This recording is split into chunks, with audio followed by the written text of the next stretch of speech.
Hey everybody, you're looking at the Oppo Find X, but this is not the same unit that I unboxed and tested 3 weeks ago. You might remember that version of the phone was Bordeaux red, that purplish color.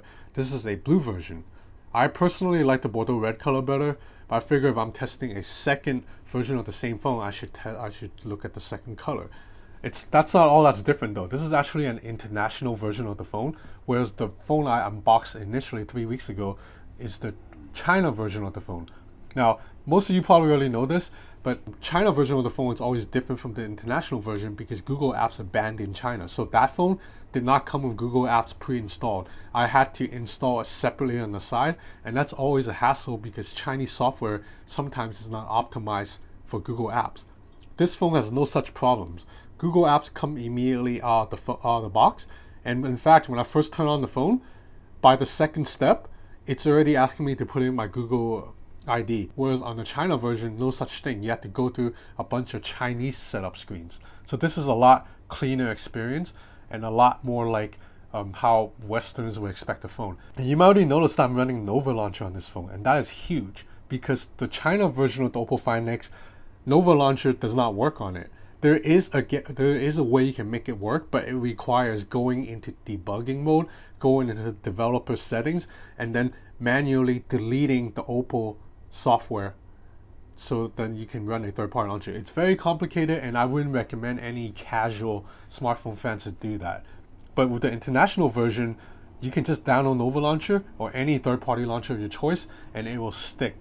So that's a major improvement. Kudos to Oppo for building the international software to be a lot more friendly to Westerners, because I know in China they might not care about stock Android, they might not care about third-party launchers, but everybody else outside of China cares about that.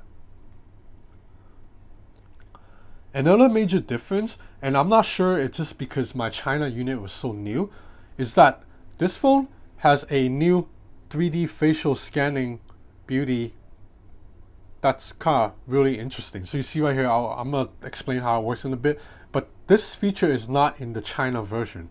And this is pretty crazy. It will scan my face and create a 3D polygon model. It actually looks a little bit creepy. I'll show you right now really quick.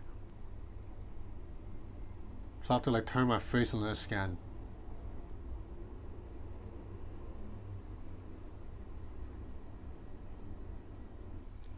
Okay, so this is probably going to come out very scary. Brace yourselves. Yeah, oh, okay. This is actually pretty realistic scan on my face, although it looks a bit creepier. Like in real life, I'm not this creepy looking. It did pick up my pimple. I have a pimple on my face now, and that picked it up. I don't know what happened to this side. I think that's just the shadow. So I don't know what this facial analysis is. It says I have a wide, maybe it's trying to widen my nose. Oh, you can custom beautify it. So now I can beautify it by doing this. Oh, I can change my face shape. So yeah, this is a completely new feature that was not available on my Chinese unit of the phone. So now there are a couple other features, software features that I like too. For example, I like that you can do split screen by swiping on the edges of the phone. Like one finger go up, one finger go down, and then from there you can go into split screen mode. That's pretty useful, I think, because I'm using swiping navigation right now, and it's hard to.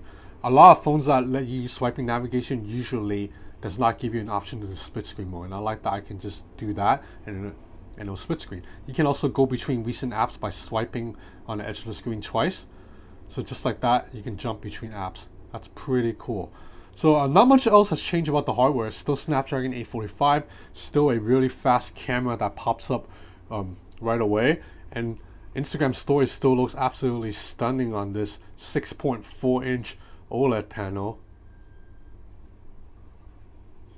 Oh, one thing I want to mention too though, during the unboxing earlier of this international phone, I realized there is no case in it. Remember the Chinese version of the phone, it comes with a case.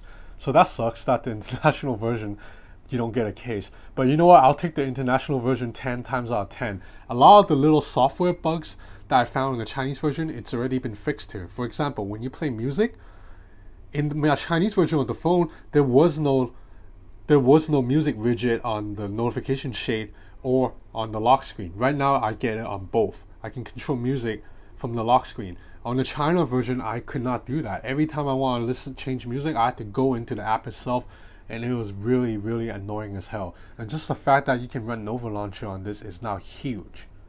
So this is the international version of the Oppo Find X. I picked this up today when I visited Oppo's flagship store in Shenzhen.